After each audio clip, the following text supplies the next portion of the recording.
You finish your pitch, and the customer says, "Pine, it's quite expensive," or "On your product is too expensive."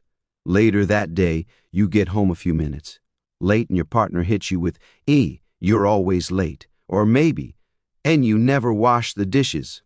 In these moments, what do you say? Most of us, myself included, went through about 14 years of school where we were trained to give answers. Teachers ask questions like, "How do you spell cat?" or "What is osmosis?" And we're expected to answer clearly and correctly.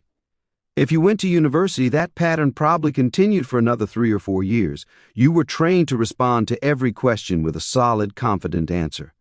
But here's the problem. In real life, especially in persuasion, sales, or even personal relationships, answering a question directly is often the worst move you can make. Let's say a client tells you, "On your product is too expensive," and you jump in with, "Oh, no, it's not! Only your 1,000. You've just shut the door on discovering what they're really thinking. Or if your partner says, "Aren't you always late?" and you respond with, No, I was on time Tuesday." Congratulations, you've just set yourself up for a bad weekend. We've had years of training to answer questions, but that habit can cause real problems in your personal life, your work life, and especially in sales. Because when someone objects, like saying, "I need to speak to my boss," that's usually not the true reason they're hesitating. What's really happening here is rooted in the way our brains work. When someone throws an accusation or objection at us, our emotions spike and the rational thinking part of our brain shuts down. That's why in these high-emotion moments, if you don't have a practiced response, you'll end up reacting instead of connecting. So what can you do instead? Start with one simple phrase, understand. Then repeat what they said in your own words and follow it with an open question. For example, if a client says, "On your product is too expensive," you might say, and I understand that money is a key factor in your decision." What other criteria will be considered?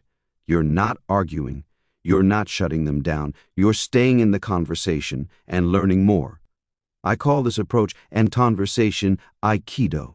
Just like in the martial art Aikido, where you don't fight force with force, but rather move with the energy and redirect it, the same applies in conversations. When someone punches with criticism or doubt, you lean in, acknowledge their point, and redirect with curiosity. It takes practice. You won't nail it overnight. You'll need to train yourself over time to respond with empathy and open-ended questions, not defensiveness. When someone says, "Once you never wash the dishes," try, "And I understand you're feeling frustrated. What would make things feel more balanced for you?" When a client says, "And failed us 3 years ago," say, Hear that history is important. What would it take for us to rebuild that trust?" This shift from giving answers to asking thoughtful questions unlocks the real concerns behind the words. The fourth open-ended question you ask might be the one that finally reveals the true need or issue. So remember, stop jumping in with answers. Say, I understand, reflect what they've said, and ask a better question. Do that, and you'll start to truly connect in business and in life.